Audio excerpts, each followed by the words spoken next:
নমস্কাৰ সকলোকে নলেজ আছামৰ অন্য এটা ভিডিঅ'লৈ আপোনালোক সকলোকে স্বাগতম জনাইছোঁ। এই ভিডিঅ'টোত আমি ৰাষ্ট্ৰসংঘৰ ইতিহাস আৰু ইয়াৰ অংগসমূহৰ বিষয়ে থুলমূলভাৱে আলোচনা কৰিম। ৰাষ্ট্ৰসংঘৰ ইতিহাস জনাৰ আগতে আমি লীগ অফ নেশ্যনৰ ইতিহাস কিছু পৰিমাণে জানি ল'ব লাগিব। যেতিয়া প্ৰথম বিশ্বযুদ্ধৰ সমাপ্তি ঘটিলে তাৰ পৰৱৰ্তী সময়ছোৱাত আমাৰ পৃথিৱীত যাতে দ্বিতীয়বাৰৰ বাবে কোনো ধৰণৰ বিশ্বযুদ্ধৰ নিচিনা পৰিস্থিতিৰ সৃষ্টি নহয়, তাৰ কাৰণে কি কৰিছিলে, সেই সময়ৰ US-ৰ যিগৰাকী প্ৰেছিডেণ্ট আছিলে উইড্ৰ' উইলছন, তেওঁ সমগ্ৰ বিশ্বৰ সেই সময়ৰ যিবোৰ ডাঙৰ ডাঙৰ লিডাৰ আছিলে সেই লিডাৰসমূহৰ আগত এটা প্ৰপ'জেল দিছিলে যে এটা এনেকুৱা ধৰণৰ অৰ্গেনাইজেশ্যন গঠন কৰা যাওক যিটোৱে আমাৰ বিশ্বত পিচ আৰু ষ্টেবিলিটিটো মেইনটেইন কৰি ৰাখিব পাৰিব। আৰু এই প্ৰপ'জেলৰ পৰিণতি স্বৰূপে 1920 চনত পেৰিছত এখন পিচ কনফাৰেন্স সংগঠিত হৈছিলে আৰু সেই কনফাৰেন্সখনতে লীগ অফ নেশ্যনৰ জন্ম হৈছিলে। কিন্তু উল্লেখযোগ্য কথা এইটো যে যদিওবা এই লীগ অফ নেশ্যনৰ প্ৰপ'জেলটো সেই সময়ত USA দিছিলে, অৰ্থাৎ উইড্ৰ' উইলছনে দিছিলে, কিন্তু এই USA এই লীগ অফ নেশ্যনৰ মেম্বাৰ হোৱা নাছিলে বা মেম্বাৰশ্বিপ গ্ৰহণ কৰা নাছিলে।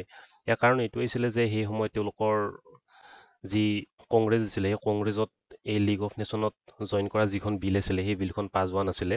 তো সেয়া যি কি নহওক, কিন্তু এই লীগ অফ নেশ্যনে তাৰ যিটো মেণ্ডেট আছিলে ইণ্টাৰনেশ্যনেল পিচ আৰু ষ্টেবিলিটি মেইনটেইন কৰি ৰখা, সেই মেণ্ডেটত সি উপনীত হ'ব পৰা নাছিলে।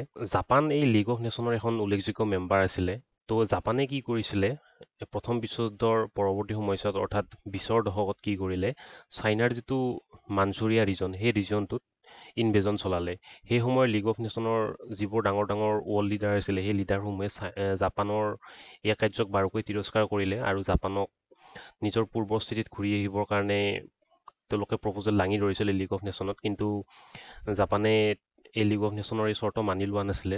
তাৰ পৰৱৰ্তী সময়ছোৱাত কি হ'ল, ইথিঅ'পিয়াৰ ওপৰত ইটালীয়ে আক্ৰমণ চলাই দিলে আৰু সেই সময়ত ইথিঅ'পিয়াৰ যিগৰাকী প্ৰেছিডেণ্ট আছিলে সেই প্ৰেছিডেণ্টটো কি কৰিছিলে, যিবোৰ ডাঙৰ ডাঙৰ কাউণ্ট্ৰি লিডাৰ আছে সেই লিডাৰসমূহক ইটালীৰ এই ইনভেজনৰ ওপৰত তেওঁলোকক মাত মাতিবৰ কাৰণে অনুৰোধ জনাইছিলে, কিন্তু তাতো লীগ অফ নেশ্যন সক্ষম হোৱা নাছিলে। আৰু তাৰ পৰৱৰ্তী সময়ছোৱাত আমি গমেই পাওঁ যে কেনেকৈ হিটলাৰৰ ৰাইজ হৈছিলে প্ৰথম বিশ্বযুদ্ধৰ সমাপ্তিৰ পৰৱৰ্তী সময়ছোৱাত।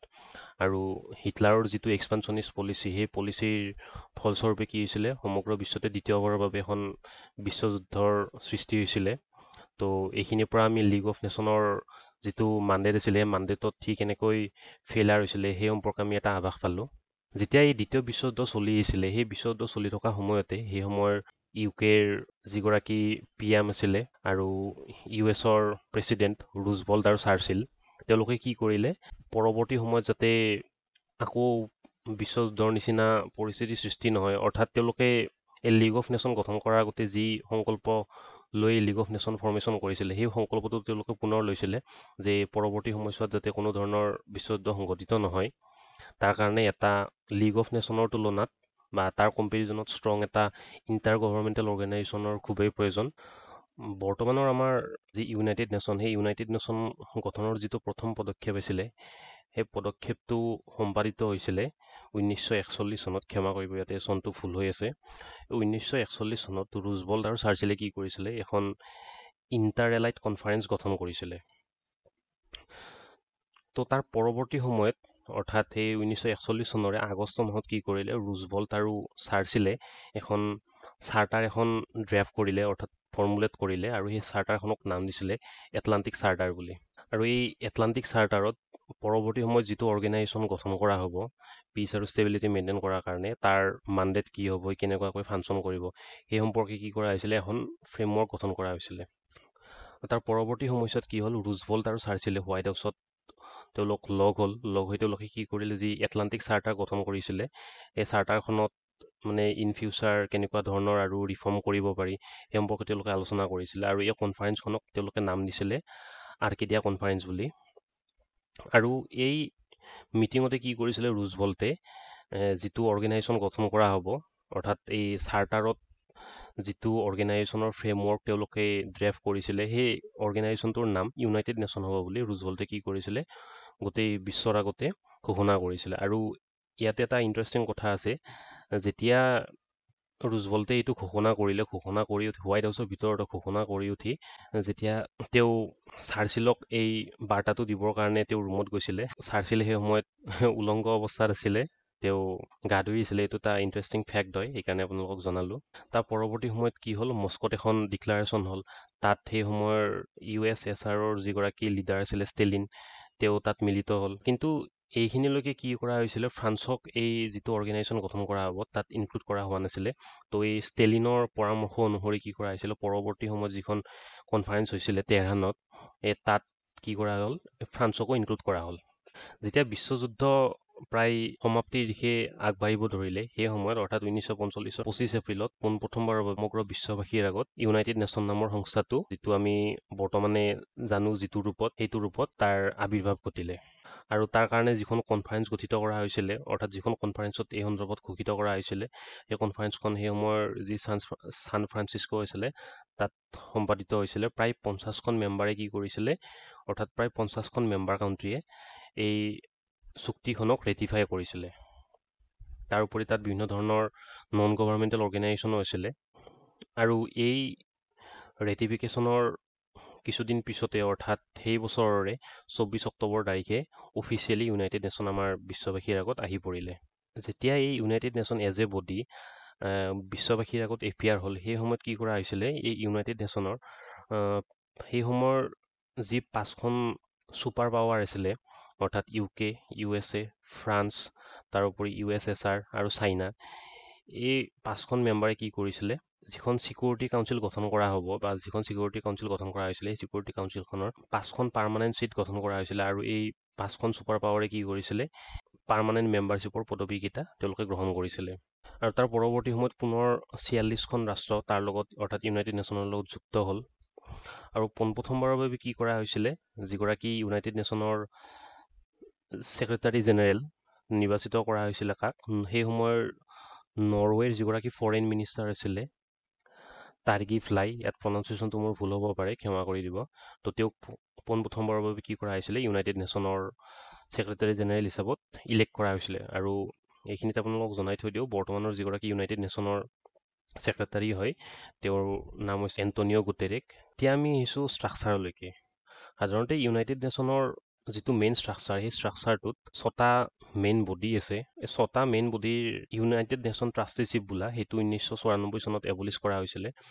ইয়াৰ মেইন কাম আছিলে, যিসমূহ টেৰিটৰীত কোনো ধৰণৰ ইকনমিক মোড অফ প্ৰডাকশ্যন নাই বা আনষ্টেবিলিটি তাত বিৰাজ কৰি আছে, সেইসমূহক এই ট্ৰাষ্টিশ্বিপে কি কৰিছিলে, ফাণ্ডিং প্ৰভাইড কৰিছিলে। আৰু 1994 যেতিয়া পালাও নামৰ এখন টেৰিটৰী এটা আছিলে, সেই টেৰিটৰীখনত যেতিয়া আনষ্টেবিলিটি নাইকিয়া হ'ল, তাৰ লগে লগে কি কৰা হ'ল, 94ত এই বডিটোক এবলিছ কৰা হ'ল।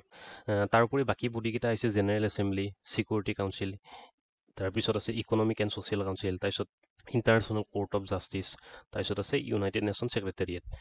এতিয়া আমি আহিছোঁ ইউনাইটেড নেশ্যন জেনেৰেল এছেম্বলিলৈকে। জেনেৰেল এছেম্বলি সাধাৰণতে কি কৰে, আমাৰ সমগ্ৰ বিশ্বতে পিচ আৰু ষ্টেবিলিটি মেইনটেইন কৰাৰ কাৰণে যিবোৰ ডিচিশ্যন ল'ব লগা হয় বা যিবোৰ এজেণ্ডা গ্ৰহণ কৰিবলগীয়া হয়, তেওঁলোকে সেইসমূহৰ ওপৰত ৱৰ্ল্ড লিডাৰসমূহৰ মাজত তেওঁলোকে চিন্তা চৰ্চা কৰে। তদুপৰি এই জেনেৰেল এছেম্বলি কি কৰে, এই ছিকিউৰিটি কাউঞ্চিলত যি নন পাৰ্মানেণ্ট মেম্বাৰ থাকে 10টা, আৰু তেওঁলোকক সাধাৰণতে 2 বছৰৰ কাৰণে, অৰ্থাৎ 2 বছৰৰ ইণ্টাৰভেলৰ মূৰে মূৰে তেওঁলোকক চেঞ্জ কৰি থকা হয়। তো এই নন পাৰ্মানেণ্ট মেম্বাৰসমূহক এই জেনেৰেল এছেম্বলিয়ে ইলেক্ট কৰে। তদুপৰি এই ছিকিউৰিটি কাউঞ্চিলটো ইউনাইটেড নেশ্যনৰ যি 6টা বডি আছে, অৰ্থাৎ বৰ্তমান সময়ত 5টা বডি, এই গোটেইকেইটা বডিৰ ভিতৰত আটাইতকৈ পাৱাৰফুল বডিটো হৈছে ছিকিউৰিটি কাউঞ্চিল।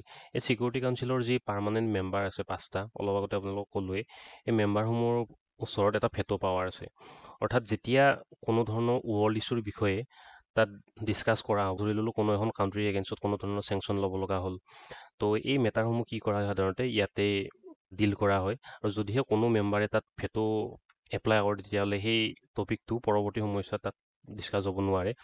উদাহৰণস্বৰূপে, যেতিয়া ইজৰাইলে পেলেষ্টাইনৰ ওপৰত আক্ৰমণ চলাইছিলে, পৰৱৰ্তী সময়ত কি হৈছিলে, সেই ইছ্যুটো আমাৰ ছিকিউৰিটি কাউঞ্চিলত উত্থাপিত হৈছিলে যে ইজৰাইলৰ এগেইনষ্টত চেংচন লগাব লাগে। তাৰ বিপৰীতে কি কৰিছিলে, ইউনাইটেড ষ্টেটছ অফ আমেৰিকাই ভেটো এপ্লাই কৰিছিলে। তো সেয়েহে এই ইছ্যুটো উত্থাপিত হ'ব নোৱাৰিলে। তাৰ পৰৱৰ্তী বডিটো হৈছে ইকনমিক এণ্ড ছ'চিয়েল কাউঞ্চিল। তো ই সাধাৰণতে কি কৰে, আমাৰ সমগ্ৰ বিশ্বৰে যিবোৰ ইকনমিক আৰু ছ'চিয়েল ইছ্যুজ আছে, সেই ইছ্যুজসমূহৰ বিষয়ত ইন ডেপথত তেওঁলোকে কি কৰে এনালাইচিছ কৰে আৰু কেনেকৈ ছাপ'জ ধৰি ল'লোঁ গোটেই ৱৰ্ল্ডতে ৰিচেশ্যন চলি আছে, ইকনমিক ৰিচেশ্যন চলি আছে, ত' তাৰ পৰা কেনেকৈ অভাৰকাম কৰিব পাৰি, ত' এই সংক্ৰান্তত তেওঁলোকে কি কৰে আলোচনা কৰে। তাৰোপৰি আন এটা বডি হৈছে ছেক্ৰেটেৰিয়েট।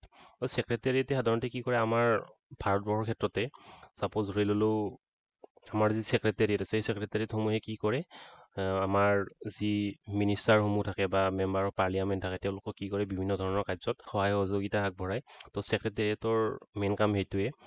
তাৰপিছত আমি আহিছোঁ ইণ্টাৰনেশ্যনেল কোৰ্ট অফ জাষ্টিছলৈকে। ত' ইয়াতে কি কৰা হয় যেতিয়া দুখন বা তাতোধিক ষ্টেটৰ মাজত কোনো ধৰণৰ ডিছপিউট সংঘটিত হয়, ত' সেই ডিছপিউটসমূহ কি ৰিজলিউশ্যনৰ কাৰণে কি কৰে মেম্বাৰ ষ্টেটসমূহে এই কোৰ্টৰ ওচৰলৈকে যায়। ত' এই কোৰ্টে কি কৰে সেই ডিছপিউটসমূহ বিভিন্ন ধৰণৰ প্ৰক্ৰিয়া ৰিজলিউট কৰিবৰ কাৰণে চেষ্টা কৰে।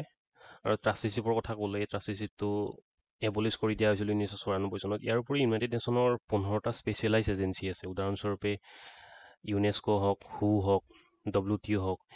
এই বডিসমূহে সাধাৰণতে কি কৰে ইউনাইটেড নেশ্যনৰ পৰা কমপ্লিটলি ইণ্ডিপেণ্ডেণ্ট ৱেত কাম কৰে। যদিও বা তেওঁলোকে কি কৰে অফিচিয়েলি ইউনাইটেড নেশ্যনৰ লগত লিংক আপ ৰাখি থৈ দিয়ে বা ফৰ্মেল ৰিলেশ্যন মেইনটেইন কৰি ৰাখে, বাট ষ্টিল তেওঁলোকে কি কৰে ইণ্ডিপেণ্ডেণ্ট ফিল্ডত ইণ্ডিপেণ্ডেণ্ট ৱেত তেওঁলোকে কাম কৰে।